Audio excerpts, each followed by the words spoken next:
우리 인생 여정의 한가운데에서 나는 어두운 숲속에 들어와 있음을 깨달았습니다. 나아가야 할 길을 이미 잃어버린 뒤였습니다. 그리고 여정 속에서 나는 진실의 중심을 찾기 위해 기만으로 얽힌 미로 같은 길들을 헤매다가 여러 차례에 걸쳐 사실을 전해주는 현명한 여인을 만나게 되었습니다.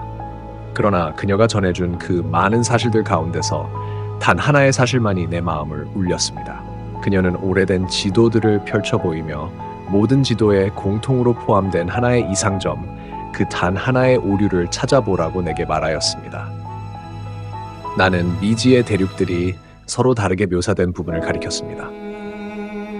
하이퍼보리아를 향해서 그녀는 고개를 저었습니다. 아니야, 오류를 찾아봐. 우리는 평평한 평면 위에 살고 있습니다. 우리의 세계는 에테르적 물의 바다로 둘러싸인 전자기적 테라리움입니다. 그리고 모든 테라리움이 그렇듯이 초기의 창조 이후에는 그들 스스로 유지되는 고유한 대기를 형성하기 시작합니다. 태양과 달은 우리의 평평한 세계 위를 동심을 그리며 나선형으로 이동합니다. 위도에는 5개의 주요한 원이 존재한다고 우리는 배워왔습니다. 중심에는 북극권이 있습니다. 북반구 위도 23.5도에 위치한 북해기선, 위도 0도에 위치한 적도, 남반구 위도 23.5도에 위치한 남해기선, 그리고 남극권이 있습니다. 태양은 3월 춘분에 적도에서 출발해 동심 나선을 그리며 북해기선까지 이동합니다. 태양이 이 위치에 있을 때 북반구는 여름을 맞이하고 남반구는 겨울을 맞이합니다. 그 뒤 태양은 방향을 바꾸어 다시 적도를 향해 돌아오기 시작합니다. 회기선이라는 단어는 방향 전환과 관련된을 뜻하는 라틴어 트로피쿠스에서 유래하였습니다.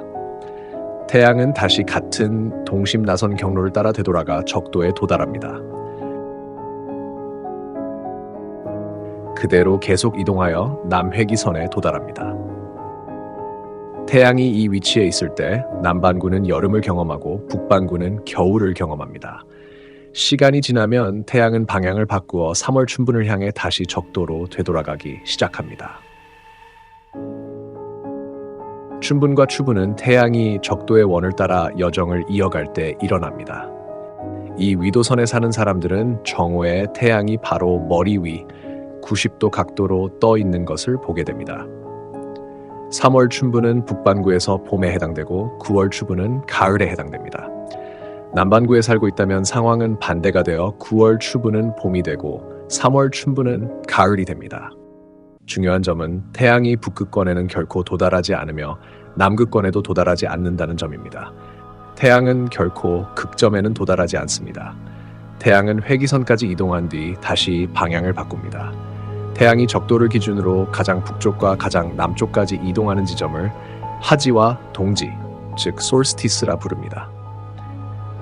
솔스티스는 태양이 멈춘 것처럼 보이는 지점을 뜻하는 라틴어 솔스티티움에서 왔습니다. 그리고 실제로 많은 이들이 태양이 솔스티스에 멈춰 서 있는 것처럼 보인다는 점에 주목합니다. 그리고 어떤 의미에서는 실제로 그렇기 때문입니다. 태양은 가장 북쪽과 가장 남쪽 지점에 도달한 뒤 다시 방향을 바꿉니다. 그렇다면 왜 북해기선과 남회기선이라고 부르는 걸까요? 이 위도의 이름들은 누가 붙인 것인가요? 우리의 역사 속 조상들이 그렇게 했습니다. 우리의 조상들은 시간의 초와 하루의 시간을 알려주는 시계뿐만 아니라 해질 때와 해 뜰 때, 그리고 달의 현재 위상까지 알려주는 시계를 가지고 있었습니다. 조상들의 시계는 진정한 시간과 더 큰 그림을 이해하고 있었습니다. 그들은 천구의 시계를 이해하고 있었습니다. 우리 위의 별들은 창공 너머 그 위의 물들 속에서 동쪽에서 서쪽으로 매 4분마다 일정하게 1도씩 회전합니다. 이는 반시계 방향입니다. 이는 별들이 매 시간마다 15도씩 회전한다는 것을 의미합니다. 15도를 24시간으로 곱하면 360도가 됩니다. 완전한 한 바퀴입니다. 머리 위의 별들은 고정되어 있습니다. 별들은 반시계 방향의 여정에서 벗어나지 않으며 매일 회전하여 한 바퀴를 완성합니다. 우리의 고대 역사적 조상들은 이 사실을 알고 있었습니다. 우리의 조상들은 하늘 위의 별들을 고정된 별자리로 구분해 놓았습니다. 조상들은 우리 위에 하늘을 이루는 360도의 원을 30도씩 12개의 분할된 호로 구분하였고 각 황도대의 별자리는 그 안에 자리합니다. 그들은 30도씩 나뉜 각 구간에 속한 별자리마다 의인화된 상징 하나를 지정하였으며 그 상징들 가운데 대부분은 동물입니다. 조디악이라는 단어는 흥미로운 단어입니다. 주디아크, 동물의 방주라는 의미입니다. 그렇습니다. 노아의 방주와의 유사성은 놀랄 만큼 분명합니다. 황도대의 각 별자리는 위에 있는 물들 속에 있는 자신의 고정된 위치로부터 72년마다 1도씩 이동합니다. 우리 위에 있는 그 원안의 별들은 각자의 위치에 고정되어 있습니다. 그러나 72년마다 그 전체 원은 1도씩 이동합니다. 이것을 분점인 춘분, 추분의 세차라고 부릅니다. 각 호는 30도라는 점을 기억하세요. 우리가 72와 30을 곱하면 2160년이 됩니다. 우리 위에 있는 그 원이 하나의 완전한 호 30도만큼 이동하는 데에는 2160년이 걸립니다. 천문학자들은 이것을 하나의 시대라고 부르며 이것이 바로 새로운 시대에 진입하는 것 또는 새로운 시대의 시작을 의미합니다. 위키백과에 따르면 북회기선과 남회기선은 아주 오래전 그리스도 이전, 즉 기원전에 붙여진 이름입니다. 당시 6월 하지에는 태양이 개자리에 있었고 12월 동지에는 태양이 염소 자리에 있었기 때문입니다. 하지나 동지 때에 태양이 특정한 별자리에 있다는 것은 무엇을 의미할까요? 이는 태양이 하루 중 가장 높이 떠 있을 때 하늘에서의 태양의 위치를 의미합니다. 물론 정오에 우리는 창공 너머에 있는 별들을 실제로는 볼 수 없을 것입니다. 따라서 태양의 위치를 별자리와의 관계 속에서 파악하려면 첫째로 위에 있는 별들과 그 위치에 대한 깊은 이해가 필요합니다. 전해지는 바에 따르면 이러한 이해를 바탕으로 우리의 고대 조상들은 별 지도를 만들고 성반과 같은 장치들을 사용하였습니다. 둘째로는 태양 정오의 별들과 별자리를 배경으로 태양의 위치를 지도화하고 겹쳐 표시할 수 있는 컴퓨터 기술을 사용해야 합니다. 태양이 특정한 황도대 별자리에 있다는 말은 문자 그대로의 위치 관계를 뜻합니다. 즉, 하지나 동지 당일 태양 정오에는 태양이 특정한 별자리 앞에 위치해야 합니다. 이 시계의 문자판에 표시된 황도 원판을 자세히 살펴보세요. 여기서 개자리와 염소 자리는 서로 극대칭 관계에 있음을 볼 수 있습니다. 이것들은 지도에 표시된 두 위도선의 이름이며 우리가 우리의 평평한 평면 위에서 태양이 가장 북쪽과 가장 남쪽으로 이동하는 범위를 판별하는 데 사용하는 것입니다. 세계에서 제작된 모든 역사적 지도들은 이 두 위도선을 개자리와 염소 자리로 표시합니다. 우리는 이것을 메르카토르의 지도에서도 오르텔리우스 지도에서도 루이스의 지도에서도 우르바노 몬티 지도에서도 볼 수 있습니다. 지도는 이른바 과학과 미학을 결합하여 공간 정보를 효과적으로 전달합니다. 이 지도들은 정확성을 추구하며 우리는 오늘날에도 우리의 지도에서 이 위도선들을 개자리와 염소자리라는 명칭으로 여전히 사용하고 있습니다. 구글 어스 역시 이 명칭을 그대로 사용합니다. 왜일까요? 위키백과에 따르면 이 위도선이 기원전 말기 시기에 이름 붙여졌을 당시 태양은 6월 하지의 개자리 별자리에 있었으며 그 시점이 바로 태양이 이 위도에서 정점에 도달하는 때였다고 합니다. 마찬가지로 남회기선이 명명되었을 당시 태양은 12월 동지의 염소 자리에 있었다고 합니다. 그리고 황도판은 이 개념을 매우 쉽게 이해할 수 있게 해줍니다. 예를 들어 6월 하지의 정오에 태양이 어떤 특정한 별자리에 있다면 그렇다면 12월 동지에는 그에 대응하는 위치의 태양이 항상 6월에 해당하는 별자리의 정반대에 있는 별자리에 있게 됩니다. 그리고 이것은 고든 수직선으로 표현됩니다. 예를 들어 6월 하지에 태양이 양자리에 있었다면 12월 동지에는 태양이 천칭 자리에 나타나게 될 것입니다. 만약 6월 하지에 태양이 물고기 자리에 있었다면 12월 동지에는 태양이 처녀 자리에 있게 될 것입니다. 이 별자리들은 어떤 의미에서는 서로 간의 정반대 관계로 묶여 있습니다. 그리고 바로 여기에서부터 이야기가 흥미로워집니다. 여기에서 보이는 수직선은 하지와 동지 때의 회기선들과 그에 각각 대응하는 별자리들을 나타냅니다. 그러나 그것들은 또 다른 위도선, 즉 적도에 의해 좌우됩니다. 원판에서는 이것이 수평선으로 표현됩니다. 그리고 그 선들이 십자가 형태를 이룬다는 것을 보게 될 것입니다. 적도와 회기선들은 이 교차 형태에 의해 하나로 묶여 있습니다. 기억하세요. 황도는 우리 머리 위 별들의 원이 이루는 시계판입니다. 하나가 반시계 방향으로 회전하면 나머지도 그에 따라 움직입니다.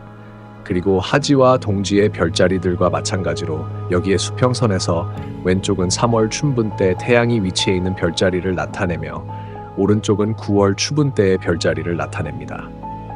그리고 그것은 이 교차 형태의 왼쪽 부분, 즉 3월 또는 춘분이라고 불리는 지점과 그에 해당하는 황도궁으로서 전체 천체 좌표계의 기준점으로 작용합니다. 이를 춘분의 기준점이라고 부릅니다. 이 기준점을 양자리의 이름을 따서 명명한 것은 임의적이라고 그렇게들 말합니다. 우리는 이것을 우리가 속한 시대를 구분하는 기준점으로도 사용합니다. 그리고 만약 우리가 양자리의 시대에서 시작한다면 춘분점의 세차와 별자리들이 각각에 대응하는 위도선에 어떻게 명명되는지를 매우 명확하게 설명할 수 있습니다. 예를 들어 3월 춘분에 태양이 양자리에 있다면 그때는 북회기선과 남회기선이 성립하게 됩니다. 또한 우리는 9월 추분 때 태양이 천칭 자리에 위치하게 된다는 것을 알 수 있습니다. 우리 머리 위의 별들은 평소 고정되어 있던 위치로부터 반시계 방향으로 회전하고 있으며 72년마다 1도씩 그리고 2160년마다 황도의 한 구간만큼 이동합니다. 그렇다면 2160년을 건너뛰어 물고기 자리의 시대로 가보겠습니다. 태양은 3월 춘분 때 당연히 물고기 자리에 있게 됩니다. 이 경우에는 쌍둥이 자리와 사수 자리에 해당하는 회기선이 성립하고 9월 추분 때 태양은 처녀 자리에 위치합니다. 아마도 이미 알아차리셨겠지만 여기에서 표현된 이 원판은 시계 방향으로 회전합니다. 그것은 이 그림이 마치 궁창 바깥에서 별들을 내려다보는 시점으로 별자리를 표현했기 때문입니다. 만약 이 원판 아래에 서서 위를 올려다본다면 그것은 반시계 방향으로 회전하는 것처럼 보일 것입니다. 나는 시계 방향의 표현 방식을 사용하고 있는데 그것이 춘분점의 세차를 설명하기에 가장 적절한 방법이기 때문입니다. 이 회전은 2160년마다 한 구획씩 이동하며 바퀴가 한 바퀴를 완전히 돌 때까지 계속되는데 이를 대년이라 부릅니다. 왜 이것이 중요할까요? 우리가 여기서 보는 것, 주류 서사가 확인해주는 바에 따르면 북회기선과 남회기선은 양자리 시대에 형성되었습니다. 지난 약 2000년 동안 우리는 물고기 자리의 시대에 있어 왔습니다. 기억해 두십시오. 하나의 시대는 대략 2160년 동안 지속되며 우리는 이제 물병 자리의 시대로 들어가기 직전의 문턱에 와 있습니다. 2020년 6월 하지 무렵 태양이 황소 자리의 경계에 들어갔으며 그로 인해 이 전환은 이미 시작되었습니다. 이것은 직접 검색해보면 구글도 같은 내용을 알려줄 것입니다. 3월 춘분에 30도를 이동해 새로운 별자리로 들어가며 시작되는 새로운 시대는 점성가나 요기들이 만들어낸 뉴에이지식 영적 환상이 아닙니다. 이는 궁창 위의 별들이 따르는 천문학적 법칙입니다. 그리고 당신은 매 춘분과 하지, 동지마다 이것을 직접 추적할 수 있습니다. 이것은 우리가 사는 이 세계의 작동 원리에서 핵심적이고 필수적인 요소입니다. 만약 우리가 물병자리 시대로 들어가고 있다면 그것은 우리 세계가 양자리 시대에 있었던 기간, 즉 2000년이 넘는 기간 동안 하지나 동지의 태양이 개자리나 염소 자리에 있지 않았다는 것을 의미합니다. 모든 옛 지도와 현재의 모든 지도, 심지어 구글 어스까지도 이 위도선들을 여전히 북회기선과 남회기선으로 표기합니다. 현재 우리가 살고 있는 물고기 자리 시대에 맞게 회기선을 올바르게 표시한 지도는 단 하나도 없습니다. 위키백과와 다른 주류 서사는 말과 술에 구리글을 쓰던 고대 조상들이 기원전에 이 위도원들의 이름을 붙였고 그 이후 역사 속에서 아무도 그 이름을 정확한 명칭으로 바꾸려 하지 않았다고 말합니다. 우리는 물고기 자리 시대에 살고 있으며 그 상태는 이미 2000년 이상 지속되고 있습니다. 이 위도선들은 쌍둥이 자리 회기선과 사수 자리 회기선이라고 불려야 합니다. 그래서 어쨌다는 건데, 이름이 뭐가 그렇게 대수로운데 이 꾸밈 없는 사실을 제게 가르쳐준 이 현명한 여성은 인내심이 있었습니다. 이름에 무슨 의미가 있냐고? 모든 게 담겨 있어. 그녀가 그렇게 말하기 전까지 나는 이 사실을 간과해온 내가 얼마나 어리석었는지 깨닫지 못했습니다. 지도는 단지 지상의 땅을 보기 좋게 투영한 그림이 아닙니다. 지도는 항해를 위한 실용적인 도구입니다. 전해지는 바에 따르면 우리의 고대 조상들은 바다를 항해할 때 궁창 위 별들의 위치를 기준으로 한 천문항법에 의존했습니다. 북극성을 기준으로 삼았습니다. 그리고 혹시라도 나침반이 고장날 경우에는 하늘의 별자리를 그린 지도를 알고 있는 것이 결정적으로 중요했습니다. 전혀 다른 시대에 살았던 조상들이 붙인 개자리와 염소자리라는 명칭을 후대의 조상들이 아무 의심 없이 계속 사용해왔다고 믿는 것은 터무니없는 일입니다. 천문항법은 바다를 건너 항해하는 모든 사람에게 필수적인 기술이었습니다. 만약 그들이 오늘날의 컴퓨터나 GPS 같은 고급 기술을 가지고 있었다면 회기선을 올바른 별자리 명칭으로 지정하는 일을 소홀히 했을까요? 그들이 가장 정교한 천문시계를 만드는데 그토록 많은 시간을 들여놓고서 정작 지도만은 등한시했을까요? 아니요, 그렇지 않았습니다. 이 모든 역사적 지도들은 2000년이 훨씬 넘은 회기선 명칭들을 그대로 사용하고 있습니다. 왜일까요? 그리고 우리는 어째서 오늘날까지도 이 명칭을 사용하고 있을까요? 왜냐하면 보시다시피 이러한 지도들뿐 아니라 구글 어스를 포함한 우리의 모든 지도는 기만을 위한 도구이기 때문입니다. 물고기 자리 시대의 지도들은 어디에 있습니까? 지난 2000년간의 지도들 말입니다. 그리고 이 지도들이 실제로 2000년이 넘은 것일 수도 있을까요? 누군가는 우리가 지금 어떤 시대에 살고 있는지를 알지 못하게 하려 하거나 분점의 세차가 얼마나 중요한지 깨닫지 못하도록 주의를 흐트러뜨리려는 듯합니다. 이 현명한 여성이 전해준 이 꾸밈 없는 사실은 우리에게 다음과 같은 결론을 남깁니다. 이 지도들, 즉 모든 지도들, 메르카토르 등의 모든 지도는 다음 중 하나에 해당합니다. 첫째, 수천 년 전의 어느 시기에 속한 원본 지도들로 그 제작 시기와 관련해 거짓된 연대와 서사가 덧붙여진 것들입니다. 둘째, 2060년이 넘는 과거에 제작된 원본 지도들을 조작해 만든 사본이나 변형본들입니다. 셋째, 이들 지도는 모두 가짜이며 최근 몇백 년 동안의 이른바 대리셋 시기에 거짓된 역사와 연표를 만들어내고 갈릴레이식 태양 중심설을 정당화하기 위해 만들었습니다. 이 모든 가능성 중에서 두 번째와 세 번째가 가장 가능성이 높습니다. 세계 지도는 결코 쉽게 만들어질 수 있는 문서가 아닙니다. 지도는 지구의 크기와 형태에 대한 확실한 이해를 필요로 합니다. 또한 우리의 세계가 작동하는 데 핵심이 되는 위도선들에 대한 철저한 이해가 필요합니다. 대륙과 육지의 분포에 대한 복잡한 이해 또한 요구됩니다. 이 지도들은 수천 년 전의 지도를 복제해 조작한 것이거나 아니면 완전히 가짜일 가능성이 있습니다. 특히 하이퍼보레아로 알려진 대륙과 관련하여 조작의 흔적을 실제로 볼 수 있습니다. 우리는 서로 다른 양식의 여러 지도에서 하이퍼보리아를 확인할 수 있습니다. 그리고 이러한 지도들이 16세기의 것이라고 전해집니다. 그러나 17세기에 접어들면서 하이퍼보리아는 지도들에서 점차 지워지기 시작합니다. 우리는 이 오래된 지도들 가운데 일부에 나타나던 미지의 육지들이 완전히 사라지는 것을 봅니다. 그리고 그때 이 꾸밈 없는 사실이 전하려는 메시지가 제게 와닿았습니다. 신뢰할 수 있는 지도는 단 하나도 없습니다. 단 하나도요. 우리가 살고 있는 이 세계의 큰 그림을 보여줄 신뢰할 만한 출처는 어디에도 없습니다. 저는 여정을 계속했고 숲속으로 더 깊이 들어갈수록 지금까지 저를 이끌어주던 중심으로 향하는 길은 사라졌습니다. 되돌아갈 수도 없었고 내 앞에는 길이 없었습니다. 나는 완전히 길을 잃었습니다.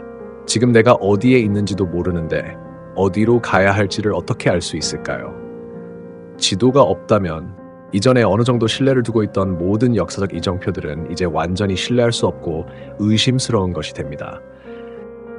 통제자들에 의해 얼마나 많은 것들이 편집되었을까요? 과연 진실은 남아있을까요? 만약 모든 지도가 가짜라면 어떨까요? 어째서 지난 2000년간의 지도들은 숨겨져 있는 것일까요?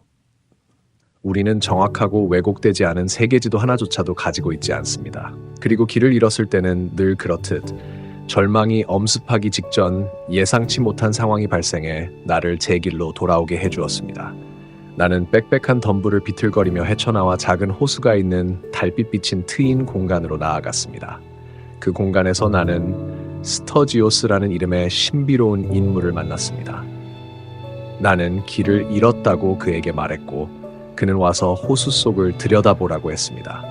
그는 물을 보라고 말했습니다. 뭐가 보이나요? 그가 물었습니다. 내가 보여라고 답했습니다. 달빛 속에서 일렁이며 반짝이는 내 모습이었습니다. 거울아, 거울아, 당신 너머를 보세요. 그가 말했습니다. 뭐가 보이나요?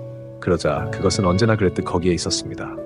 거울아, 거울아, 저 높은 곳에 있는 거울아, 거울아, 거울아, 하늘에 있는 거울아.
그럴 리가 없어.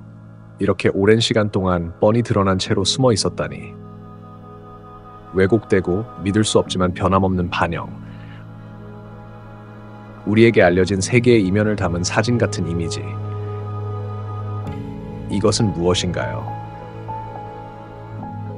이것은 미지의 세계입니다. 스터지오스, 당신의 모든 작업에 감사드립니다. 각 대륙을 극히 세부적인 부분까지 지도에 모두 표시해 두었습니다. 그의 작업은 매우 정밀합니다.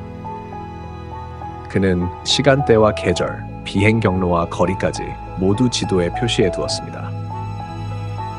이것은 최초의 진정한 평평한 지구 지도이며 이 지도가 지니는 가장 중요한 이유는 바로 이쪽에 있는 알려지지 않은 대륙 덩어리 때문인데, 스터지오스가 같은 이름의 에르노몬티 지형을 본따 테라비스타라고 명명한 곳입니다. 우리는 왜 이 땅에 대해 지금까지 한 번도 들어본 적이 없었을까요? 만약 이 지역이 우리가 알고 있는 세계라면 그 영역은 실로 엄청나게 거대합니다. 하지만 잠깐만요. 여기에서 스터지오스가 제시한 우리가 알고 있는 세계에는 위도에 5가지 원이 표시되어 있습니다. 우리는 북극권, 회기선들, 적도, 그리고 남극권을 볼 수 있습니다. 그리고 스터지오스는 이 위도 원들을 따라 이루어지는 태양의 동심 여정을 계절과 시간대까지 극도로 정밀하고 정확하게 지도에 담았습니다. 그렇다면 도대체 무슨 일이 벌어지고 있는 것인가요? 여기에 제시된 모든 육지를 태양과 달이 이동하기에는 시간이 지나치게 오래 걸립니다. 이 땅덩어리 자체에는 태양이 없는 걸까요? 아니면 달은 결국 더 큰 영역의 지도가 아닌 걸까요? 그렇게 서두르지는 마십시오. 우리는 여기에서 스터지오스가 발견한 내용을 좀 더 시간을 들여 분석해 볼 필요가 있습니다. 달의 표면에 나타난 이미지가 어떻게 형성되었는지, 언제 형성되었는지, 그리고 왜 그렇게 되었는지는 어느 누구도 답할 수 없는 질문들입니다.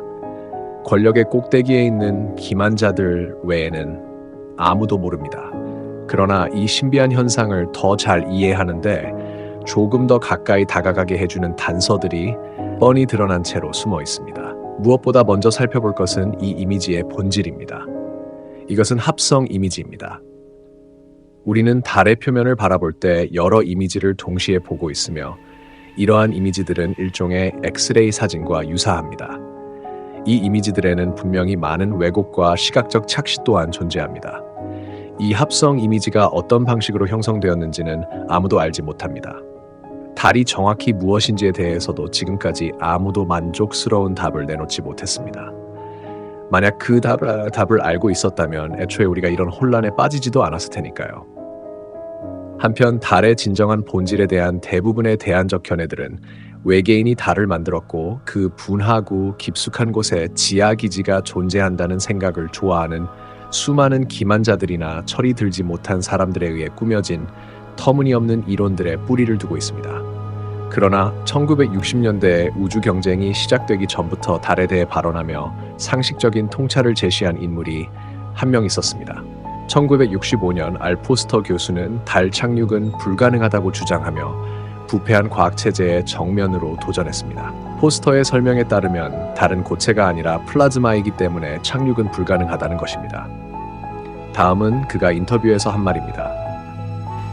What is your theory? Well, it is by now rather more than a theory. 10 or 11 years ago, I stated to various scientists that the moon is not a piece of rock, but it is a plasma phenomena, cosmic plasma, and that this fact will eventually be confirmed. I made certain predictions which were already confirmed in 1958, and the situation now is coming close to a complete confirmation. Scientific views expressed all over the world now that the moon seems to be of a quite different nature of what was assumed. But the Americans and Russians are thinking of landing men on it. Well, that will never happen. Not on the moon. On Mars, on Venus, on other planets, yes, but the moon is definitely, as I assert, a plasma. 공개적으로 발언하는 이들 대부분과 마찬가지로 포스터 역시 통제된 반대자였을 가능성이 큽니다.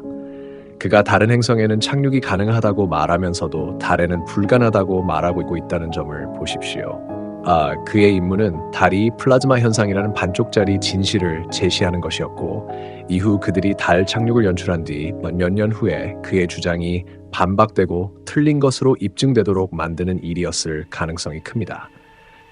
그러나 포스터의 주장 이후 최근 수년간 기술 접근이 가능해지면서 우리는 달을 보다 자세히 조사할 수 있게 되었습니다. 그리고 그 과정에서 우리는 달이 단단한 암석 덩어리라는 주장을 반박하는 수많은 현상들을 반복해서 목격해왔습니다. 우리는 밤이나 아직 대낮일 때조차도 반투명한 달을 직접 눈으로 봅니다. 우리는 달을 통해 하늘이 비치는 것을 봅니다. 때로는 달을 통해 별이 직접 보이기도 합니다. 많은 이들이 달빛이 밤의 그늘보다 더 차갑다는 사실을 반복적으로 입증해 왔습니다. 따라서 달빛은 잔여를 지니지 않으며 태양빛의 반사일 수 없습니다. 또한 우리는 구형의 물체가 빛을 반사하지 않는다는 사실을 알고 있습니다. 반사의 법칙에 따라 빛은 한 지점으로 집중될 뿐 퍼져서 반사되지 않습니다. 그리고 달과 태양이 서로 가까이 있을 때에는 초승달이 자주 관측되기도 합니다. 이는 태양이 지구의 그림자를 달에 비춘다는 설명이 성립할 수 없다는 뜻입니다. 그렇다면 만약 달이 플라즈마 현상이라면 애초에 그것은 어떻게 형성되었을까요? 스와스티카라는 상징이 본래 의미에서 벗어나 악마화되는 과정에서 우리는 매우 흥미로운 통찰을 발견하게 됩니다. 세계의 중심에 소용돌이 입구가 존재함을 암시하는 방대한 역사적 문헌과 상징은 이를 우연으로 보기 어렵게 만듭니다. 우리는 이 중 많은 부분을 이전에 살펴본 바 있습니다. 그러나 이상하게도 스와스티카가 소용돌이와 연관되어 있다는 인식이 완전히 악마화되고 제거되기 직전의 수년과 그 진행 과정 동안 우리는 이 중심 소용돌이에 관해 놀라운 추가 정보를 발견하게 됩니다. 나치들은 자신들의 상징으로 스와스티카를 전유했을 뿐만 아니라 이와 매우 유사한 상징에도 집착했는데 그것은 바로 흑태양입니다. 나치 정권이 등장하기 전에 독일 내에는 소울 소사이어티라 불리는 오컬트 비밀 결사가 존재했는데 이는 때때로 툴레로도 발음되었고 내부에 여러 하위 분파를 두고 있었습니다. 그 하위 분파 중 하나가 바로 흑태양 협회였다고 전해집니다. 장미 십자회와 그 밖의 헤르메스주의 계열 집단들의 영향을 받은 툴레 협회는 선천적으로 신비적인 능력을 지닌 것으로 여겨진 아리안 인종의 우월성을 특히 강조하였습니다. 툴레 협회의 명칭은 그리스 전설에 등장하는 신화 속의 북쪽 나라에서 유래하였습니다. 툴레는 가장 북쪽에 위치한 땅으로 여겨졌습니다. 다른 이들은 하이퍼보리아라고 불렀습니다. 툴레 협회는 고대의 아리안 인종이 지구를 식민지화했으며 그들은 속이 빈 지구의 중심에 존재한다고 믿었다고 전해집니다. 군 소속 남극 탐험가였던 리처드 E. 버드 제독도 북극의 입구가 존재하는 속이 빈 지구에 대해 언급한 바 있습니다. 툴레 협회는 또한 흑태양이 지구의 중심에 존재하는 원초적 물질의 거대한 구체이며 실제 에너지의 형태로 방사선을 발산한다고 믿었습니다. 이 에너지는 여러 이름으로 불려왔습니다. 어떤 이들은 이것을 키, 아스트랄 라이트, 오딕 에너지 혹은 오르곤이라 불러왔습니다. 1933년 홀로코스트로 알려진 사건의 주요 설계자인 하인리 힘러는 고대 세계 기반 시설과 기술이 집약된 경이로운 유산인 베벨스부르크 성을 확보하였습니다.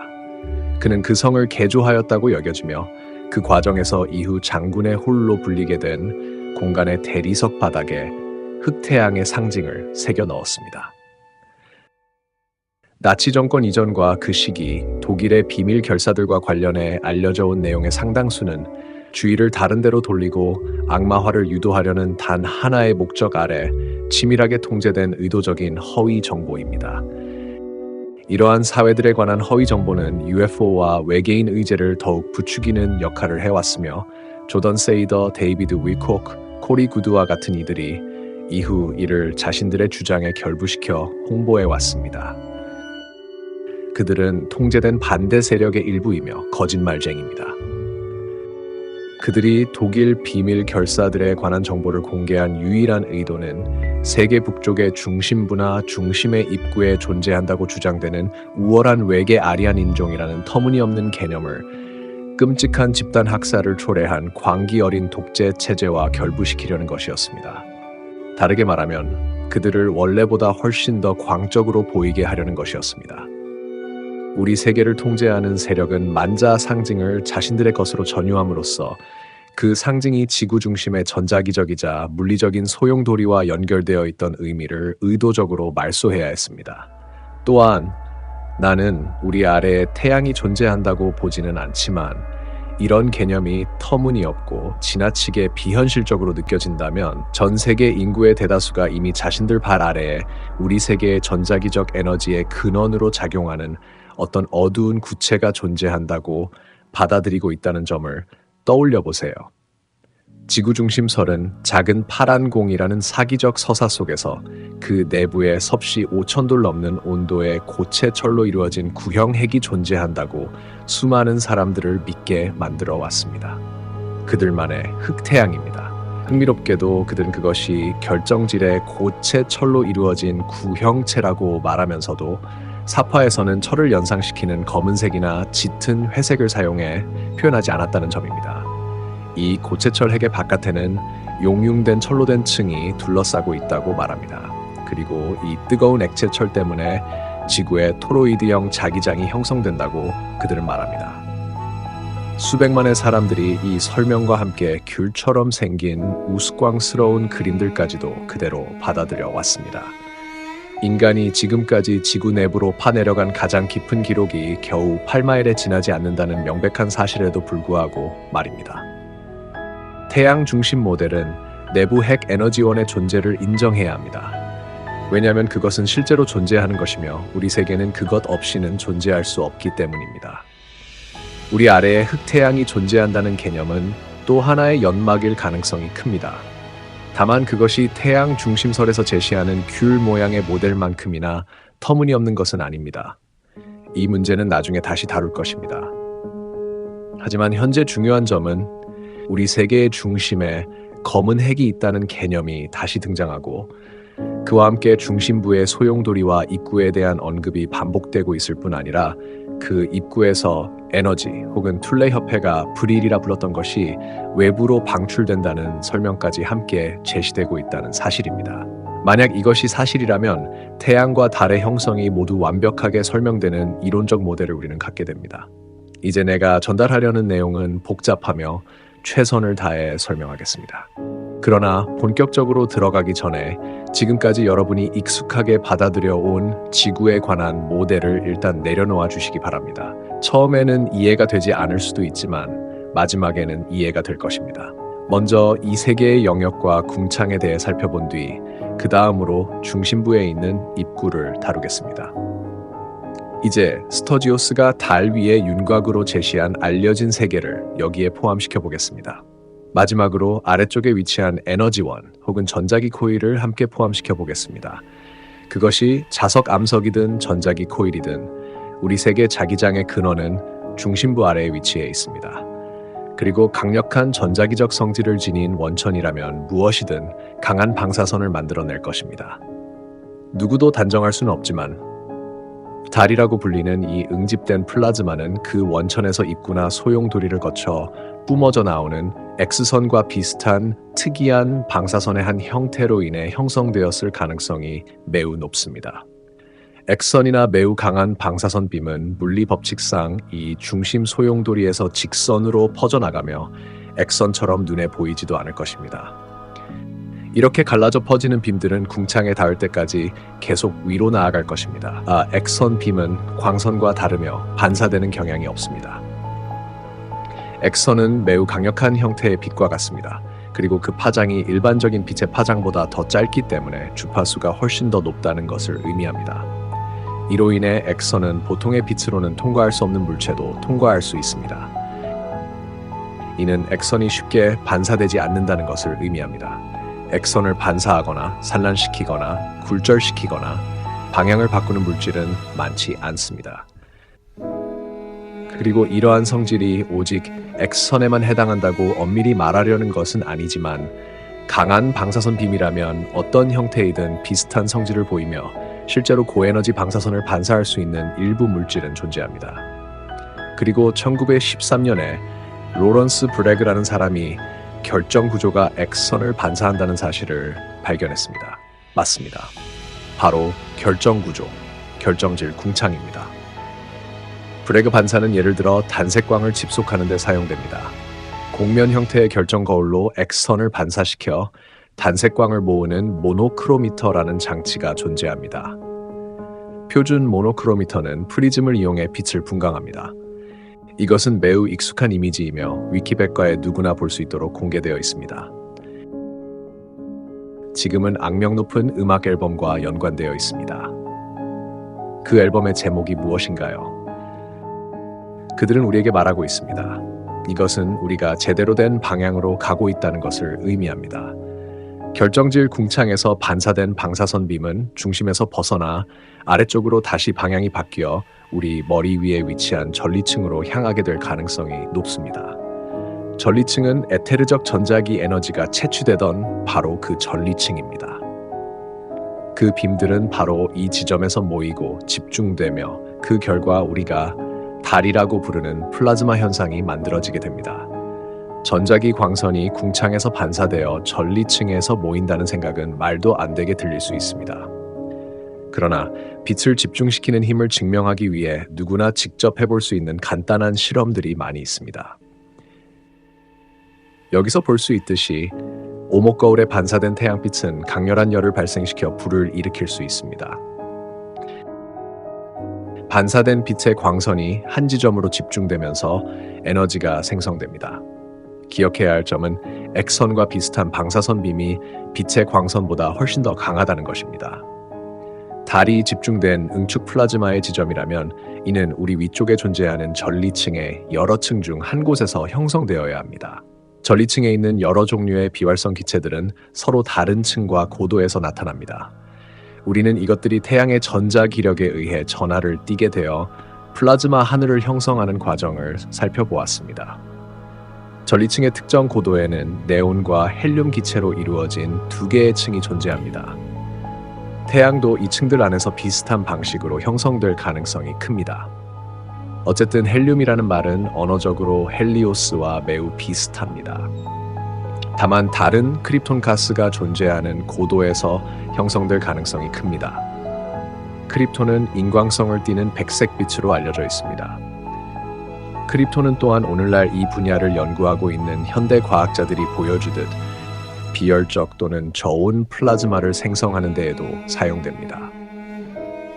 달빛이 태양빛처럼 뜨겁지 않고 차가운 이유에 대해선 정확히 알려진 바가 없지만 전리층에서 우리 전자기장과의 상호작용으로 형성되는 극성 때문일 가능성이 높습니다. 달은 태양의 양전하에 대응하는 유전체적 음극성이라는 것입니다. 달에서 관측되는 분화구들은 이 플라즈마가 생성되는 과정에서 형성된 것일 가능성이 높습니다. 아마도 그것은 일종의 플라즈마 현상으로 우레탄 페인트의 결함에서 볼 수 있는 것처럼 가스가 빠져나오거나 기포가 생기는 양상을 보이는 것일 수 있습니다. 최근에는 우리가 달의 이런 분화구 중 하나에서 살고 있다는 기묘한 이론들이 제기되고 있습니다. 그것은 사실이 아닙니다.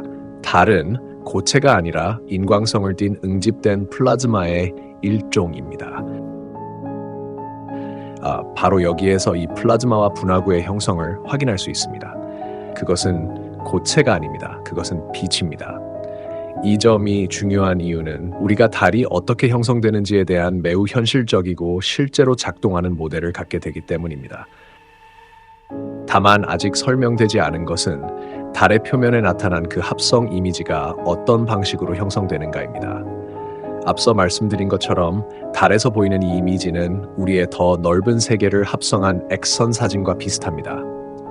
그리고 그것은 지금 진행 중인 반사가 아니라 시간 속에 포착된 역사적 순간입니다. 그리고 물론 높은 자리에 있는 이들 외에는 그것이 어떻게 만들어졌는지 아무도 모릅니다. 달은 역설적인 현상으로 밝기가 차고 기우는 변덕스러운 플라스마 발광체이면서도 다른 한편으로는 어느 시점에 포착되어 변하지 않는 듯한 고정된 이미지이기도 합니다. 우리는 달에서 이 이미지만을 계속 보게 되고 그것은 결코 변하지 않습니다. 수많은 사람들을 혼란스럽게 하면서도 영감을 주어온 이 기묘하고 신비로운 이미지는 자연적인 유기 현상에서 비롯된 것일 수도 있으며 어쩌면 인위적인 것일 수도 있습니다. 다시 말하지만 이를 아는 것은 오직 통제자들 뿐입니다. 사진이라는 말의 어원은 그리스어 포토스입니다. 이는 빛을 의미합니다. 이로 인해 광합성이라는 말이 생겼으며 이는 식물이 빛 에너지를 흡수해 화학 에너지로 바꾸는 말 그대로 빛의 합성을 뜻합니다. 광자는 빛과 같은 전자기 복사를 포함하는 전자기장의 양자입니다. 사진 이미지 형성이 자연적이고 유기적인 현상이 아니라는 생각은 큰 오해입니다. 이는 사실이 아닙니다. 사진이라는 단어는 빛으로 그리다는 뜻입니다. 자연적으로 빛에 반응하는 물질이라는 개념은 이미 잘 알려져 있습니다. 실제로 우리 몸 또한 과도한 햇빛에 노출되면 점차 어두워지기 시작합니다. 자외선에 얼마나 노출되느냐에 따라 우리 몸에는 선 자국이 생기기도 합니다. 빛은 말 그대로 우리 몸 위에 그림을 그립니다. 어떤 질감이나 직물은 빛을 받으면 색이 바래거나 드러나며 자연적으로 형성된 카메라 옵스큐라 역시 존재합니다. 자연적 카메라 옵스큐라는 어두운 공간에 작은 구멍이 있어 외부의 빛이 들어오면 그 빛이 어두운 내부의 외부 풍경의 상을 투사하면서 나타나는 현상입니다. 이편한 구멍들 때문에 나뭇잎 덮개 아래의 땅 위에서는 태양의 빛이 가려진 모습이 투사된 이미지를 볼 수 있습니다. 자연적 카메라 옵스큐라는 초기 사진 기술 발전의 영감이 되었습니다. 흥미롭게도 전리층에 존재하는 것과 같은 비활성 기체인 크립톤은 우리가 전에 듣기로는 고속 촬영용 카메라 플래시의 핵심 구성 요소로 오랫동안 사용되어 왔습니다. 또한 초분극 MRI 스캐너에서도 필수적인 구성 요소입니다. 달의 표면이 자연 현상이 아니라 어떤 실험의 결과일 가능성도 있습니다. 사진 필름과 액선 필름은 젤라틴 유제 속에 초미세은 결정들이 결합된 형태로 만들어집니다. 이로 인해 빛에 노출되면 보이지 않는 잠재 이미지가 포착될 수 있습니다. 빛에 노출되는 동안 할라이드 결정들은 눈에 보일 정도의 크기로 성장하는데 이것을 이미지가 인화된다고 합니다. 초미세 은은 전통적인 사진 이미지를 구현하는 데 핵심적인 요소였습니다. 그것이 없었다면 이 기술은 애초에 가능하지 않았을 것입니다. 흥미롭게도 연금술사들은 귀금속을 천체와 대응시키는 체계 속에서 달이 은을 다스리는 천체로 지정했습니다. 현대 사진의 탄생은 1800년경에 시작되었습니다. 찰스 다윈의 삼촌이 카메라 옵스큐라에서 생성된 이미지를 포착하려 했다고 전해집니다. 그는 흰 가죽에 질산은을 바르면 실제 이미지를 부분적으로 포착할 수 있다는 사실을 발견했습니다. 질산은을 활용한 기술은 루이스 드 가레에 의해 한층 더 발전되었고 그 결과 다게로타입이 등장했으며 이것이 현대사진의 출발점이 되었습니다. 그러나 흥미로운 점은 질산은이 다른 이름으로도 불린다는 것입니다. 그들은 연금술에서 달과 은을 연관짓는 전통을 기리기 위해 그것을 달 부식제라고 불렀습니다. 또한 많은 프리메이슨적 연금술 묘사에서 태양과 달이 반사된 광선으로 표현되는 점도 매우 흥미롭습니다. 우리가 알고 있는 방식으로는 존재하지 않았을지도 모르는 연금술사들이 전통 사진의 필수적인 바로 그 금속과 달을 연관지었다는 사실은 과연 우연일까요? 이것은 우연이 아닙니다. 9세기의 사람들은 달이 무엇인지 알고 있었습니다. 그리고 그들보다 앞선 기술적으로도 발전된 더 오래된 문명이 달의 이미지를 만들어내는데 관여했을지도 모릅니다. 오늘날 우리가 우주적 규모의 실험을 계속하고 있다는 점을 생각하면 이 생각이 그리 터무니없지는 않습니다. 때로는 궁창에 걸린 모습이 포착되기도 하는 조작된 로켓 발사를 연출하고 인공 태양을 개발하며 고위층에 있는 일부 악한 자들은 태양을 어둡게 할 방법까지 찾고 있습니다. 인류는 항상 천체에 대해 과도한 야망을 품어왔습니다. 과거에 고도로 발전된 문명들이 이와 달랐을 것이라고 저는 보지 않습니다. 그러나 이 합성 이미지 현상이 어떻게 생겨났는지는 우리의 여정에서 중요하지 않습니다. 중요한 건 그것이 우리에게 무엇을 보여주느냐입니다. 그리고 어쩌면 달을 신비에 쌓인 채로 남겨두는 것이 가장 좋을지도 모릅니다. 자연적으로 만들어졌든 인위적으로 만들어졌든 X선 사진이냐 하는 문제보다 중요한 것은 이 이미지가 합성 이미지라는 점입니다. 우리가 보고 있는 이 이미지는 적어도 2개 이상의 고정된 이미지가 서로 포개져 만들어진 결과입니다. 우리가 계속해서 보게 되는 스터지오스의 획기적인 작업 속 첫 이미지는 마치 X선 사진처럼 우리 세계의 대륙들을 뼈대만 남긴 모습으로 보여주는 윤곽도이며 지금까지 한 번도 보지 못했던 방식으로 표현되어 있습니다. 이 이미지에서 우리는 지구라고 부르거나 보다 정확히 말해 알려진 세계라고 하는 모든 대륙의 육지가 어두운 부분으로 나타나 있습니다. 또한 우리가 전혀 알지 못하는 거대한 육지와 대륙들도 볼 수 있습니다. 스터지오스의 말에 따라 달을 하나의 거울 이미지로 보고 일반적인 반사처럼 그림을 뒤집어 보면 우리가 알고 있는 대륙들의 위치를 매우 정밀하게 맞춰볼 수 있다는 것입니다. 그리고 이것이 바로 스터지오스가 한 일입니다. 달에 포착된 알려진 세계를 오데호와 사막에 이르기까지 세밀하게 지도화한 것입니다. 우리가 아는 세계의 육지와 달에 포착된 육지 사이의 놀라운 유사성은 단순한 우연으로 보기에는 지나치게 정확합니다. 그것은 매일 우리의 눈앞에 그대로 존재해 왔습니다. 말 그대로 스터지오스가 루미리아라고 명명한 이 특정한 미지의 육지 때문에 이전에는 여기서 그 누구도 이 점들을 서로 연결하지 못했을 가능성이 큽니다. 그리고 이 육지는 우리가 그것이 더 이상 존재하지 않는다는 사실을 알고 있다는 점에서 매우 중요합니다. 루미리아가 잃어버린 대륙이라는 여러 이론들은 19세기부터 존재해 왔으며 그 대부분은 인도양 인근에 그 위치를 설정해 왔습니다. 19세기 사람들은 뮤라 불리는 또 다른 잃어버린 대륙에 대해서도 이야기했습니다. 이 둘은 하나이며 같은 것입니다. 오래된 뮤 지도들은 그 육지를 달 위의 실제 위치와 정확히 일치하게 표시하고 있습니다. 그리고 2007년 마사키 기무라는 일본에서 어느 정도 떨어진 해저에서 피라미드, 성, 도로를 포함한 거대한 구조물을 발견했는데 이는 달에 표시된 루미리아의 위치와 매우 유사합니다. 그 대륙은 아주 오래전에 가라앉았습니다. 이는 이 이미지가 현재의 반사가 아니라 대륙이 가라앉기 이전의 순간을 포착한 것임을 의미하기 때문에 매우 유용합니다. 우리가 달에서 동시에 보고 있는 두 번째 이미지는 바로 궁창 그 자체입니다. 네, 제대로 들으셨습니다. 달은 우리가 아는 유일한 공식적인 궁창 이미지입니다. 달의 표면은 합성 이미지이며 우리가 보고 있는 것을 완전히 이해하려면 이 이미지들을 분리해야 합니다. 우리는 더 큰 세계에 속한 육지를 보고 있습니다. 이것은 한 각도에서 포착된 하나의 이미지입니다. 그리고 또 다른 각도에서 본 두 번째 이미지가 있습니다. 이는 직접 보여드려야만 설명할 수 있습니다. 이 현상이 구형의 3차원처럼 보이는 이유는 달의 이 특정 영역 때문입니다. 태양 중심설을 주장하는 거짓말쟁이들은 달의 이 영역을 특히 선호해 왔으며 우리를 상대로 한 기만의 무기로 사용해 왔습니다. 그들이 우리에게 말하듯 이것은 방사형으로 펼쳐진 분화구가 아닙니다. 자세히 보십시오. 제대로 보세요. 이것은 구형 물체의 흔적이 아닙니다. 이것은 돔 내부에서 바라본 궁창의 꼭대기 부분입니다. 주의 깊게 보십시오. 달에 나타난 이 합성 이미지는 두 가지 이미지를 동시에 보여주고 있으며 반구 형태의 돔 안쪽 구조를 드러내고 있습니다. 이제 반구형 돔 내부의 중심점을 맞춰보면 매우 분명해집니다. 돔의 나머지 벡터선들을 지우면 그 사실은 더욱 분명해집니다. 그리고 한번 그것을 보게 되면 다시 못 본 척하기가 매우 어렵습니다. 그것은 구체가 아닙니다. 그것은 시각적 착시입니다. 그것은 반구형 돔의 흔적입니다.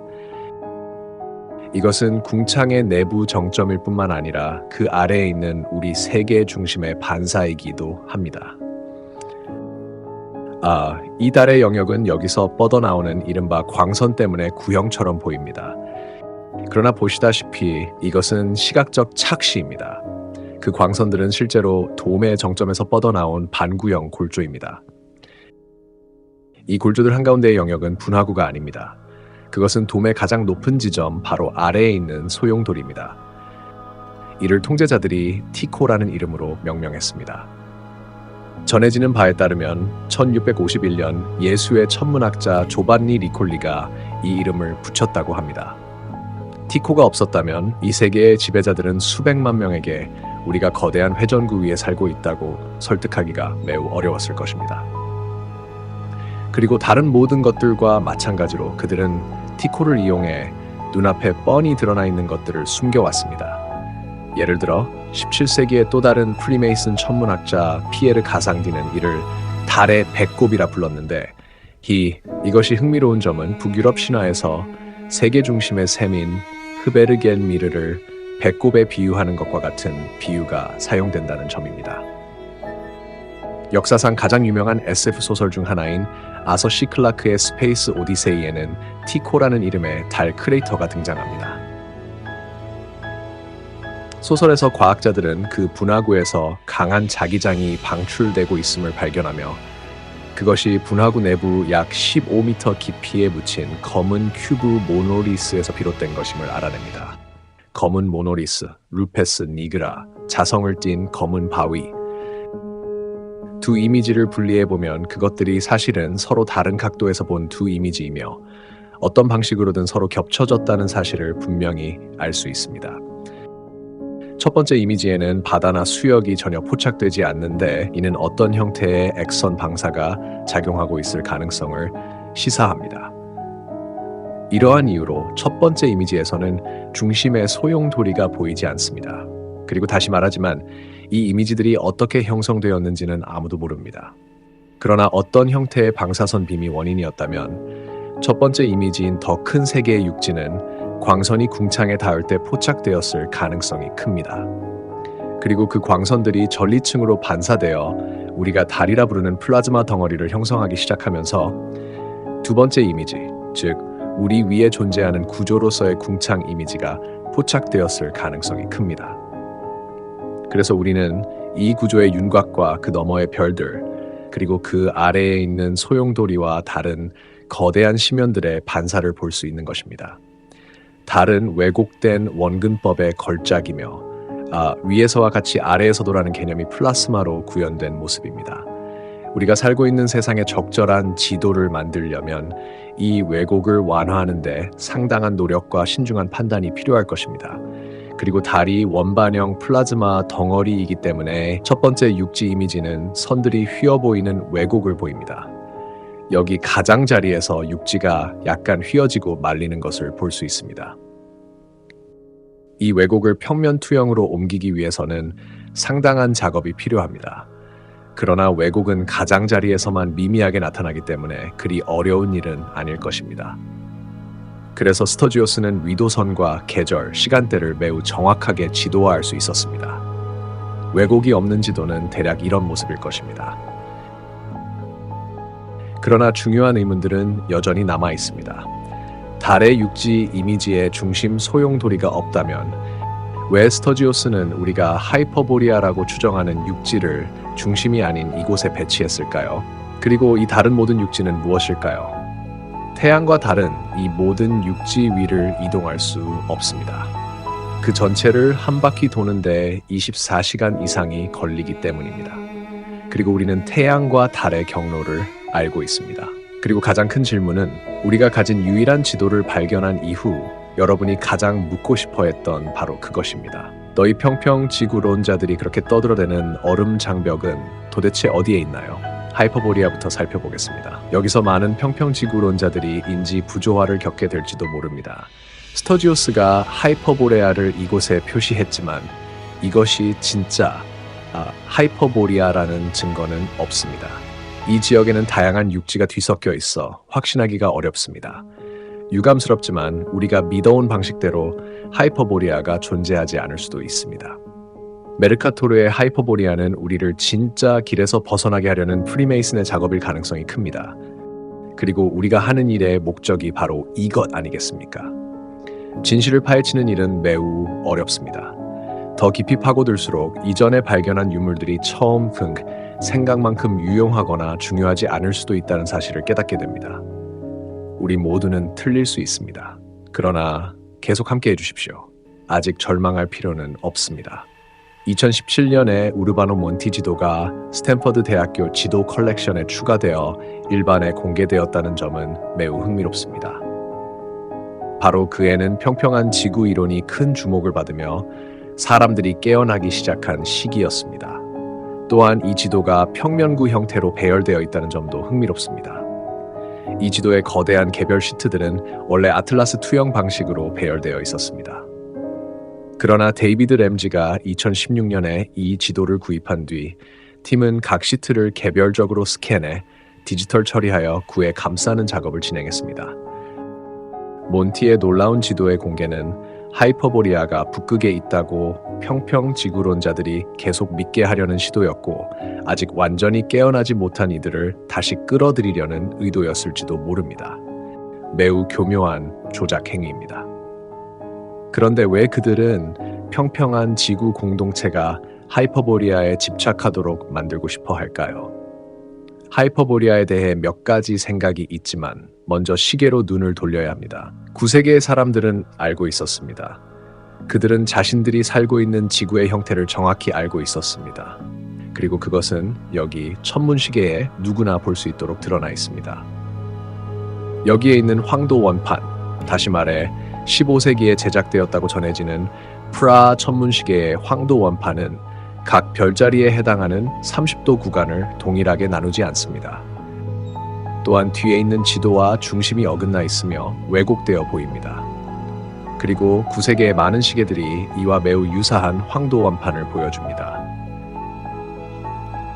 이제 이 웅장한 프라 천문시계를 좀 더 자세히 들여다보겠습니다. 보시다시피 황도 원판의 테두리에는 일련의 수직선들이 표시되어 있습니다. 이 선들은 각각 5일을 나타냅니다. 그리고 각 황도 구간은 한 달을 나타냅니다. 9세기의 사람들은 이 원판을 사용해 계절과 달의 위상 그리고 날짜를 표시했습니다. 그러나 완전한 원의 세계라면 왜 여기에 있는 6개의 30도 호는 다른 6개보다 더 좁은 공간에 표현되어 있을까요? 이들 모두는 5개의 하위 지역을 포함하고 있습니다. 그렇다면 왜 서로 다른 것일까요? 여기서 보시듯이 프라 천문시계는 지구의 육지를 중앙에 제시하고 있습니다. 그렇다면 왜 황도 다이얼은 지구 표현에 비해 더 크고 중심에서 벗어나 있어야 할까요? 이 세 개의 공식적인 거짓말쟁이들, 즉 사탄적 통제자들은 당연히 답을 가지고 있습니다. 그들은 그 이유가 황도 원판이 스테레오그래픽 투영이기 때문이라고 설명합니다. 스테레오그래픽 투영은 구를 평면에 옮겨 표현하는 투영 방식입니다. 모든 지도는 스테레오그래픽 방식으로 투영된 것입니다. 우리는 정확한 지도를 가지고 있지 않습니다. 위키백과는 황도면이 시계 표면에 투영되며 지구의 공전면에 대한 자전축의 기울기 때문에 중심에서 벗어나 왜곡되어 보인다고 설명합니다. 스테레오그래픽 투영에서는 투영점이 북극입니다. 그들이 만들어낸 태양 중심 모델에서는 지구가 23.4도의 자전축 기울기를 가지고 있습니다. 통제자들은 자전축 기울기를 만들어낼 필요가 있었는데 구형이라는 거짓말 전체를 정당화하기 위해서였고 계절을 정당화하기 위해서였으며 매우 서로 다른 기후들을 정당화하고 또한 진정한 지리적 북쪽 위에 폴라리스가 절대적으로 고정된 위치에 있다는 점을 정당화하기 위해서였습니다. 폴라리스가 움직이지 않는 것처럼 보이는 이유는 그들이 말하기로는 폴라리스가 북극, 즉 북천극 위에서 지구의 자전축과 거의 일직선상에 놓여 있기 때문이다. 폴라리스는 하늘에서 거의 움직이지 않는 것처럼 보이며 북쪽 하늘의 모든 별들은 그 주위를 도는 것처럼 보인다. 기억하십시오. 그들의 모델에서는 모든 것이 상상할 수 없을 정도의 속도로 움직이고 있습니다. 그러나 우리는 우리 눈으로 폴라리스가 고정되어 있음을 볼 수 있습니다. 만약 그들이 자전축 기울기, 즉 황도의 경사로 알려진 것을 만들어내지 않았다면 공전하는 행성들의 동화 같은 모델 안에서 이것을 정당화할 방법이 없었을 것입니다. 폴라리스는 움직이지 않습니다. 그것은 고정되어 있습니다.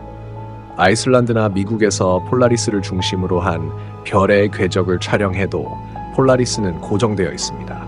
그러나 이 지역들에서는 머리 바로 위에 위치하지는 않습니다. 폴라리스를 90도 각도로 머리 바로 위에서 관측할 수 있는 유일한 장소는 진정한 지리적 북극입니다. 아무도 감히 가려하지 않는 그곳 말입니다. 그리고 바로 그런 이유로 그들은 그 기울기를 만들어낸 것입니다. 그들은 지구의 진정한 지리적 북극이 폴라리스를 향해 기울어져 있다고 말합니다.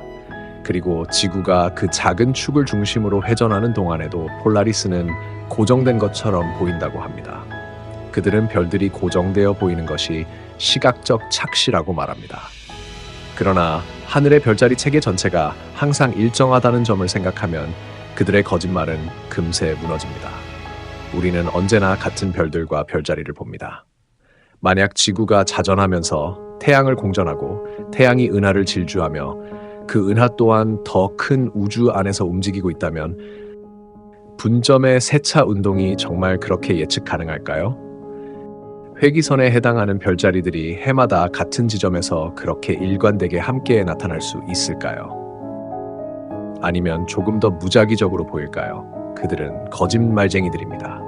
그리고 우리 모두가 알듯이 물은 거짓말을 하지 않습니다. 정지된 물은 휘어지거나 볼록해지지 않습니다. 그러니까 말하자면 사탄적인 통제자들은 역설계의 대가들입니다. 천구 황도 원판은 스테레오그래픽 투영이 아닙니다. 태양 중심 모형 전체는 역설계된 과학으로 그들은 폴라리스에서 시작해 과정을 역추적함으로써 그 고정된 불변의 위치를 정당화하고 그것이 그들의 구형과 호환되도록 만들어야 했습니다. 프라 천문시계는 지난 200년 동안 크게 변형되었습니다. 화재를 겪었고 복원되었으며 수정을 거쳤습니다. 그리고 여기서 보다시피 시계 뒤에 있는 지구의 투영 방식이 시간이 지나며 평면 지도에서 보기 흉하게 부풀어 오른 구체로 바뀌어 왔다는 걸 알 수 있습니다.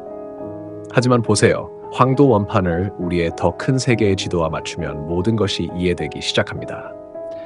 모든 황도 별자리가 5개의 동일한 하위 구간을 가지고 있음에도 왜곡되어 보이는 이유는 우리가 더 큰 영역의 일부의 위치에 제한되어 있기 때문이며 이로 인해 별들을 관측하는 우리의 시야가 그렇게 형성되는 것입니다. 이 원판의 형태는 자전축 기울기와는 아무 관련이 없습니다. 이것은 자기장 영역 안에 있는 우리가 알고 있는 세계를 반영하도록 이렇게 설계된 것입니다. 이 세계는 훨씬 더 광대하기 때문에 그 너머 물 위에 있는 궁창과 고정된 별들의 둘레는 우리의 자기장 둘레보다 훨씬 더 큽니다. 폴라리스는 여기 중심 위에 있으며 이는 매우 중요합니다. 그들은 우리의 자기적 북극이 그들이 말하는 진정한 지리적 북극과는 별개라고 말합니다. 자기 북극이 움직이고 있는데 그게 어떻게 가능한 걸까요? 그것도 또 하나의 거짓말일까요? 아니요, 그렇지 않습니다. 이건 반쪽짜리 진실입니다. 그들은 한 세기 동안 자기 북극이 캐나다 북부 근처에서 그린란드 인근으로 이동했다가 현재는 시베리아로 향하고 있다고 말합니다. 그것은 빠르게 이동하고 있습니다. 왜 그럴까요? 스와스티카와 흑태양의 상징은 그 이유에 대한 몇 가지 단서를 제공합니다.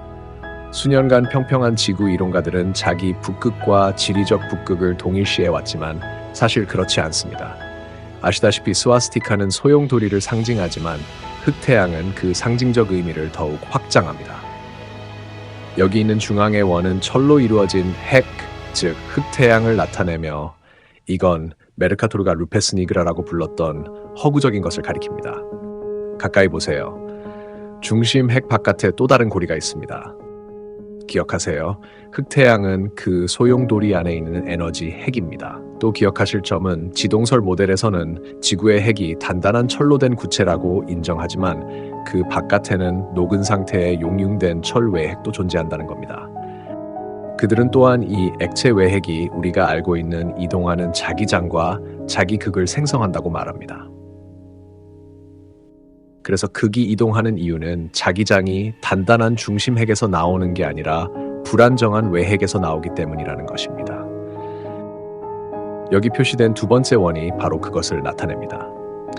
그리고 태양 중심설과 관련된 모든 것이 그렇듯 상식을 적용해 공류를 제거하면 모든 것이 이해되기 시작합니다. 구형의 외핵이 있는 것이 아니라 중심에 있는 고체 핵을 둘러싼 어떤 전자기 코일 같은 것이 있고 어쩌면 용융철로 이루어져 있을 수도 있습니다. 핵의 중심에는 소용돌이 같은 개방부가 있으며 실제로 불안정하고 에너지가 넘치는 근원은 그 아래에 위치해 있습니다. 이 중앙핵은 마치 중심 시계판과도 같은 역할을 합니다. 그것은 단단하게 고정되어 움직이지 않으며 다른 모든 것은 그 주위를 움직입니다. 동시에 이는 이 모든 움직임을 가능하게 하는 핵심이며 우리 세계를 둘러싼 모든 것은 움직입니다. 위의 별들, 태양과 달, 그리고 우리 아래의 전자기적 외핵도 움직입니다. 모든 것이 움직이는 동안에도 육지 자체와 중앙의 고체 핵은 정지해 있습니다. 이 외핵은 이동하며 자기 북극을 함께 이동시킬 뿐만 아니라 별들이 고정된 위치에서 이동함에 따라 춘분점의 세차 운동과 시간적으로 맞물려 움직일 가능성이 큽니다. 이는 약 2160년마다 세계의 둘레에 30도씩 이동한다는 뜻입니다. 북쪽 자기극의 이동은 천천히 이루어지며 태양과 달의 원운동만큼이나 자연스러운 현상입니다. 그래서 흑태양의 상징은 12개의 살을 가진 바퀴입니다. 각 살은 황도의 고정된 별자리를 나타냅니다. 각 구간은 하나의 시대를 의미하며 그 결과는 이러한 구조가 됩니다. 2160년마다 우리의 자기 북극은 내부의 고체 핵과 소용돌이를 중심으로 30도씩 회전합니다. 이것이 자기 북극이 캐나다에서 시베리아로 이동 중인 이유입니다. 그것은 외부의 중앙고리, 즉 더 정확히 말해 자기 고리를 따라 이동하고 있습니다. 우리는 완벽한 시계, 곧 하나님의 시계 안에서 살고 있습니다. 태양과 달은 우리에게 알려진 세계의 중심부에 위치한 자기 북극을 중심으로 돌고 있습니다. 그러나 이 자기 북극은 내부 소용돌이를 중심으로 25,920년마다 한 바퀴를 완성하며 이를 대년이라 부릅니다. 각 대년은 각각 2160년인 12개의 세차 혹은 천문학적 시대로 구성됩니다. 우리는 물병자리 시대에 진입하는 경계에 있으며 이것이 자기 북극이 시베리아로 향하는 이유입니다. 북쪽 자기 극이 중앙 자기 고리를 따라 이동함에 따라 토로이드형 자기장도 함께 이동합니다. 태양과 달은 자기 북극에 의해 그 궤도가 정해져 있으며 그렇기 때문에 그들은 오직 우리의 토로이드 자기장 안에서만 움직입니다. 이것이 자기 북극이 언제나 우리가 아는 세계의 중심이 되는 이유입니다. 앞서 말씀드렸듯이 달 표면에 나타난 육지의 첫 번째 이미지는 X선 이미지와 유사하며 어떤 수역도 포착하지 않았습니다. 이로 인해 그것은 육지와 같이 밀도가 높은 우리 세계의 영역들만을 기록했습니다. 마찬가지로 X선 이미지는 우리 몸에서 뼈처럼 밀도가 가장 높은 부분은 포착하지만 혈관 속의 혈액은 포착하지 못합니다.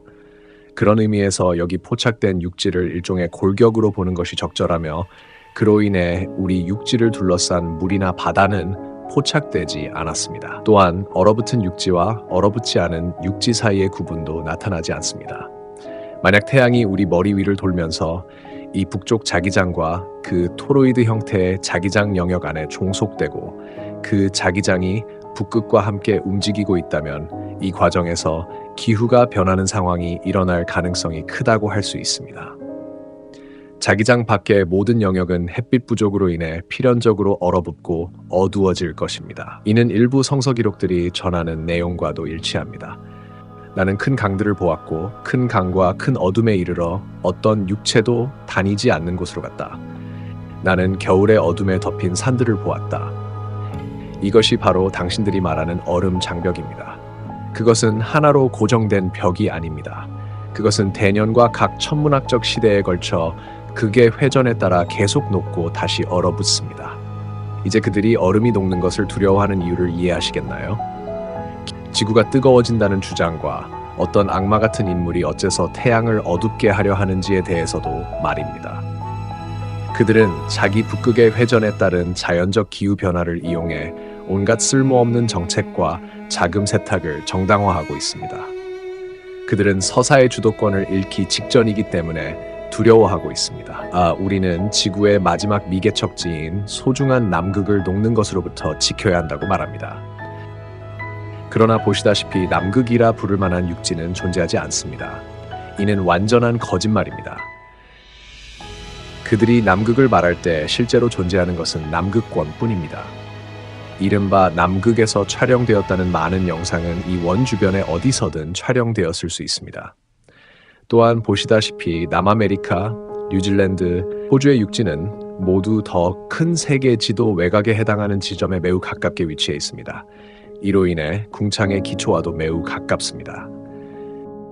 이것이 이 지역들의 군사적 주둔이 강한 이유일 가능성이 큽니다. 기후의 변화와 남극권의 해빙은 낮과 밤만큼이나 자연스러운 현상입니다. 이는 우리가 살고 있는 더 큰 시계의 거시적 과정입니다. 우리는 춘분과 하지 동지 때 태양이 위치한 별자리가 황도 바퀴 위에서 십자 형태를 이루며 시대와 회기선을 나타낸다는 점을 이미 논의했습니다. 프라 시계를 다시 한번 자세히 살펴보면 시계의 중심 원판은 우리 자기장 영역의 한가운데 놓여 있고 태양과 달은 이 자기장 안에서 움직입니다.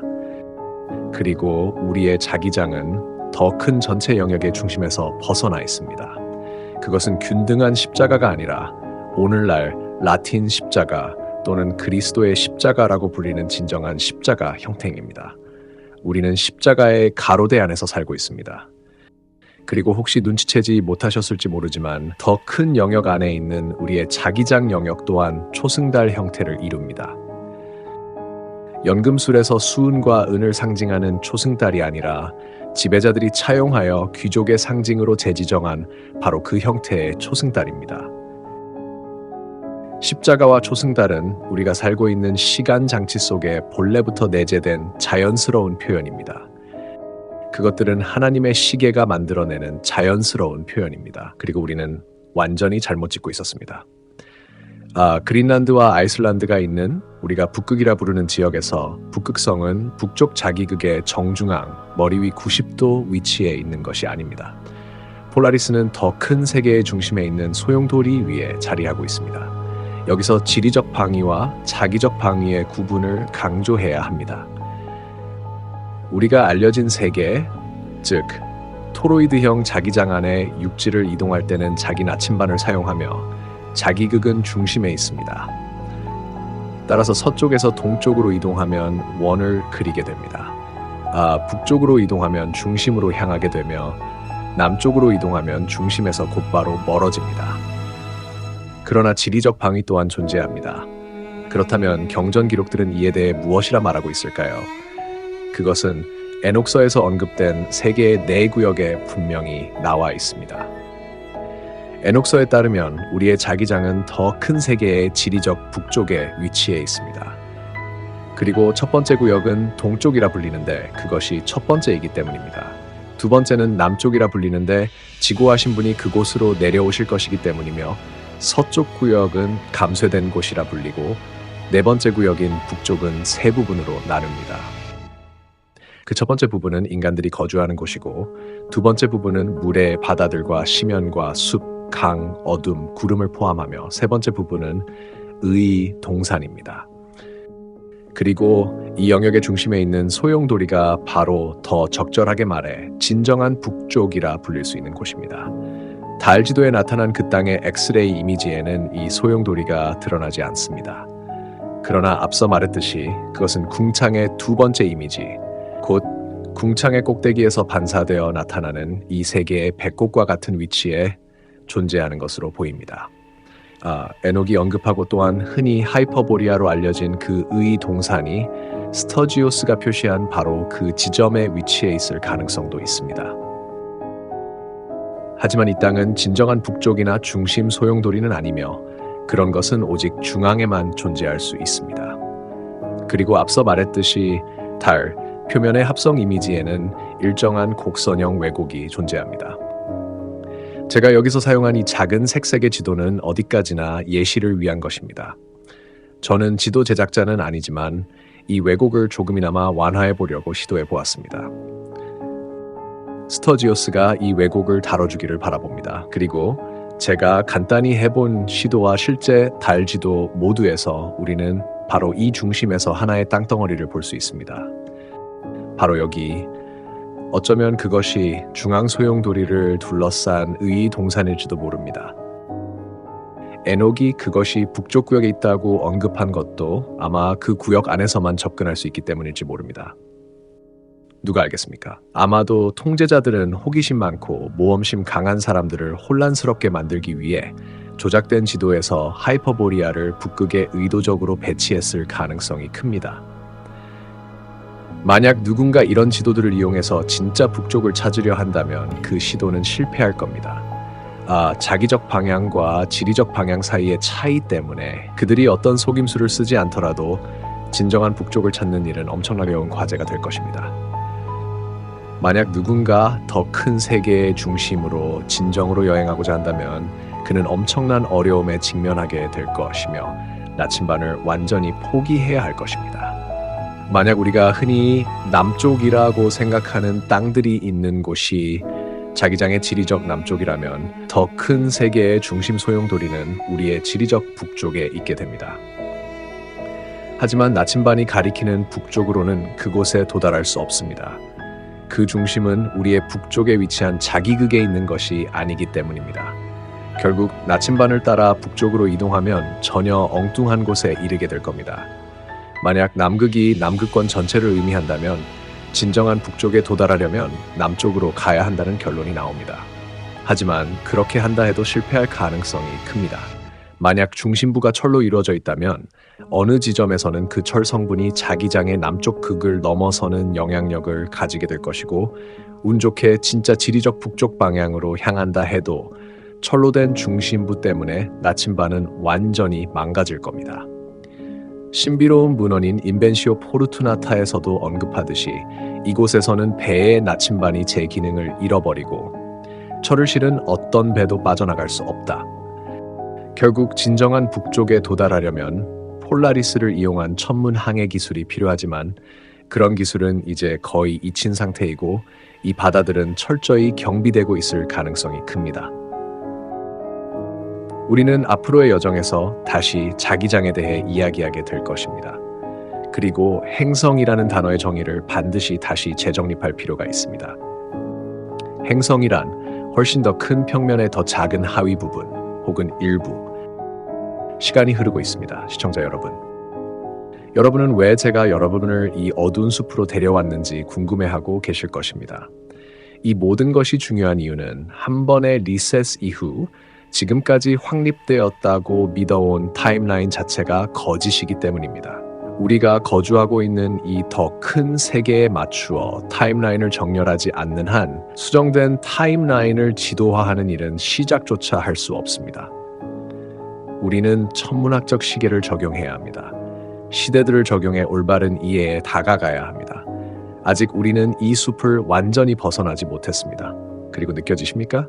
전체 매트릭스가 붕괴되기 시작하고 있습니다. 우리가 배워온 모든 것, 그리고 이 세계를 이해하기 위해 의존해왔던 모든 것은 이제 더 이상 신뢰할 수 없게 되었습니다. 결국 우리에게 남은 것은 오직 우리 자신의 눈뿐입니다. 그리고 우리가 반복해서 목격하는 것은 단 하나, 물은 언제나 평평한 수위를 향해 나아간다는 사실입니다. 우리는 역사책에 등장하는 사람들이 지을 수 없었을 구조물의 흔적들을 보고 있으며 거대한 악이 증식하는 것 또한 목도하고 있습니다. 우리가 가진 눈, 그리고 오래된 사진들, 시간 속에 포착된 순간들, 사진이라는 행위, 병치의 예술, 비교와 대비, 우리는 너무도 작습니다. 우리의 세계는 거울 속에 있습니다. 물고기 자리 시대의 지도들은 어디에 있나요? 우리의 역사는 어디로 사라졌나요? 그리고 지금 우리는 어떻게 되었나요? 우리는 19세기의 사람들과 정말 그렇게 다른가요?